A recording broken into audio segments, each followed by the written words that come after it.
Hello বন্ধুরা, কেমন আছেন সবাই? তো অবশেষে ডিসিশন নিয়ে ফেললাম ডাক্তারের কাছে যাবার। এখন দেখছি ডাক্তারের কাছে না গিয়ে আর উপায় নেই। তো বাইরে যেহেতু এক ফোঁটা জলও খাবো না, তাই ঘরে থেকে জল নিয়ে যাচ্ছি, সাথে নাস্তাও বানিয়ে নিয়ে যাচ্ছি, কারণ এত সকালে তো আর নাস্তা খেতে ভালো লাগবে না।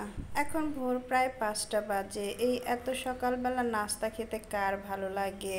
সাথে যেহেতু আদিত্যও যাবে, ওর জন্য বিশেষ করে এই ব্যবস্থা। এখনো পর্যন্ত ছেলেটা ঘুমাচ্ছে, ঘুম থেকে উঠিয়ে নিয়ে যেতে হবে। খাবার খাওয়ানোরও সময় পাওয়া যাবে না, যত তাড়াতাড়ি বাসা থেকে বের হব ততই মঙ্গল। এমনিতেই বৃষ্টি বাদলের দিন, আজকে অবশ্য সকালবেলা থেকে তেমন কোনো বৃষ্টি নেই। বাসায় ফিরে যে রান্না করব তার জন্য চালটা ধুয়ে ভিজিয়ে রেখে যাচ্ছি, যাতে করে বাসায় ফেরার সাথে সাথেই ভাতটা বসিয়ে দিতে পারি। একার সংসারে এই একটা ঝামেলা, যেখানেই যান না কেন যাওয়ার আগে এবং ফেরার পরে সবকিছু আপনাকেই করতে হবে। বাইরে থেকে ফেরার পরে রান্না করা একটু ভাত পাবো সেই রকম আশা তো কখনোই করা যায় না। সব কিছু গুছিয়ে আমি চলে গেলাম ছেলেটাকে ঘুম থেকে ওঠানোর জন্যে। এত সকালে তো কখনোই ঘুম থেকে উঠে না, তবে আজকে মনে হচ্ছে ঘুমটা ভেঙে গিয়েছে, কারণ ও জানে আজকে বাইরে ঘুরতে যাবে।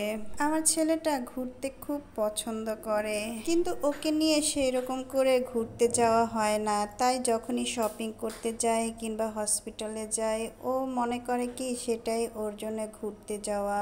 মোটামুটিভাবে বাসার সব কিছু গুছিয়ে আমরা চলে এলাম হসপিটালে।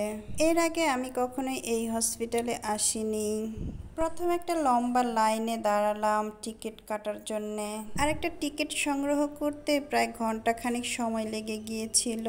এখানে যে টিকিট করার জন্য শুধু লাইন ধরতে হয় তেমনটা কিন্তু নয়, ডক্টর দেখাতে গেলেও লাইনেই দাঁড়াতে হবে।